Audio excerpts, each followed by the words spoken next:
یہ plastic cutting board بظاہر معمولی سے نظر آنے والا یہ کچن ٹول جانتے ہیں کتنا خطرناک ہے؟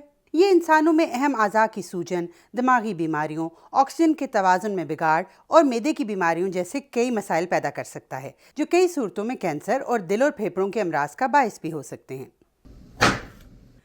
جی میں سمجھ رہی ہوں، آپ جاننا چاہتے ہیں کیسے؟ تو اس کی وجہ ہے مائکرو پلاسٹکس، یعنی پلاسٹک کے نہایت چھوٹے چھوٹے ذرے یا ریشے جو کئی دفعہ انسانی آنکھ دیکھ بھی نہیں پاتی، اور یہ ہمارے جسم میں جا کر مختلف اعضاء کو نقصان پہنچاتے ہیں۔ تو جناب، یہ پلاسٹک کٹنگ بورڈ جس پہ سبزیاں، پھل اور گوشت وغیرہ کاٹا جاتا ہے، مختلف سائنسی جریدوں میں شائع ہونے والی تحقیق کے مطابق مائکرو پلاسٹکس کا ایک بڑا ذریعہ ہے۔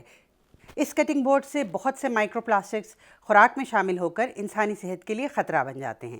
تحقیق کے مطابق اندازاً 7.5 سے 50 گرام تک سالانہ مائکرو پلاسٹکس انسانی جسم میں داخل ہو سکتے ہیں، یعنی کم و بیش ایک ٹینس بال جتنا پلاسٹک۔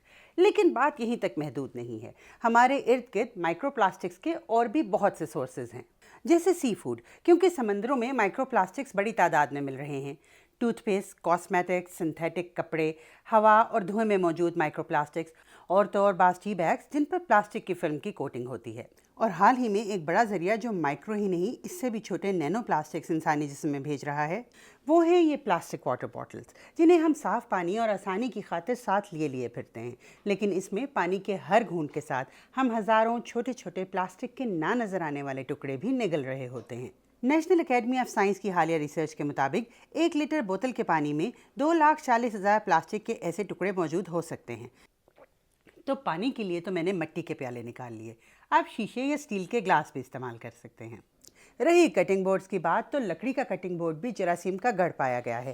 مارکیٹ میں شیشے سے بنے کٹنگ بورڈز بھی دستیاب ہیں، آپ انہیں استعمال کرتے رہیے جب تک ان کے بارے میں بھی کوئی نئی ریسرچ نہیں آ جاتی۔